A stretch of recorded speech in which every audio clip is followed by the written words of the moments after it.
Your Excellency, Dr. Abiy Ahmed, Prime Minister of the Federal Democratic Republic of Ethiopia, Your Excellency, Mr. Antonio Guterres, Secretary General of the United Nations, Your Excellency, Mr. Musa Faki Mohamed, Chairperson of the African Union Commission, Your Excellency, Mr. Mohamed Salem Mazoud, Minister of Foreign Affairs of Mauritania, representing the Chair of the African Union, Madam Amina Mohamed, Deputy Secretary General of the United Nations, Dr. Monique Nsanzabaganwa, Deputy Chairperson of the African Union Commission, Ambassador Major General Retired Charles Kalamba, Chair of the Africa Horn Advisory Board, and Ambassador of Rwanda to Ethiopia, and Permanent Representative to the ECA, Honorable Ministers and members of the diplomatic community, families of founding members, distinguished ladies and gentlemen. It is with great pride that I welcome you to the celebration of the inauguration of the Africa Horn, an iconic symbol of Africa's shared history, unity, and aspirations. I wish to start by expressing a special gratitude to the government of Ethiopia for the gift of the Africa Horn in 1961, which became the starting point of an African Renaissance. I also wish to convey gratitude to the United Nations General Assembly for sponsoring this project, and the Secretary General, Deputy Secretary General, Controller, and all staff past and present for their unwavering support in preserving Africa's history.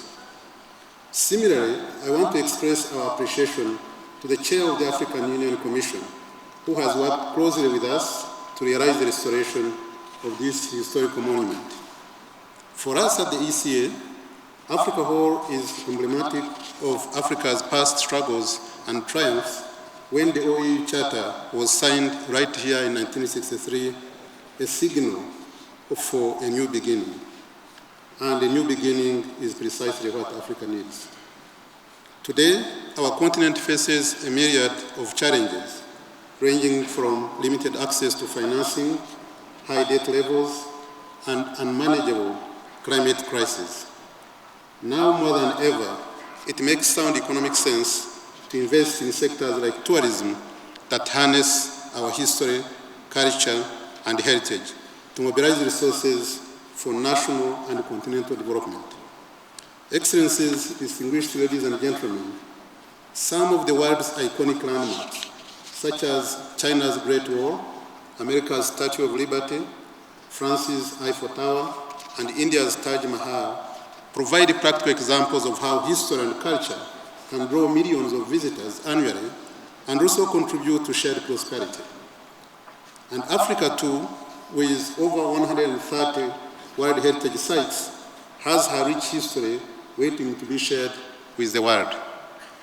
Given Ethiopia's Pan-African legacy and rich history, a renovated Africa Horn is an important investment that positions the country for greater tourism growth while celebrating Africa's collective history and future. Furthermore, through initiatives like the Africa Continental Free Trade Area and visa relaxation policies, we can honor our founding fathers' vision of an integrated Africa by enhancing intra-Africa travel and creating a vibrant tourism market. Excellencies, distinguished ladies and gentlemen, permit me to share some details of the refurbished Africa Horn. Despite a 3-year delay due to challenges posed by the COVID-19 pandemic and other external factors, we are proud to have completed this project within budget. We have been able to meticulously preserve the materials from the original 1961 construction, blending the past with the present to create a rejuvenated space that reflects Africa's proud heritage. The hall now stands as a modernized facility equipped with state-of-the-art amenities, a visitor center, permanent exhibition space, and a conference hall to host high-level meetings while maintaining its architectural and historical significance.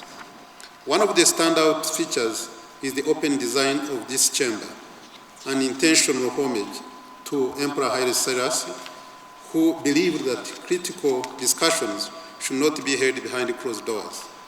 Excellencies, distinguished ladies and gentlemen, today, as we reflect on Africa's whole past, we also look to the future.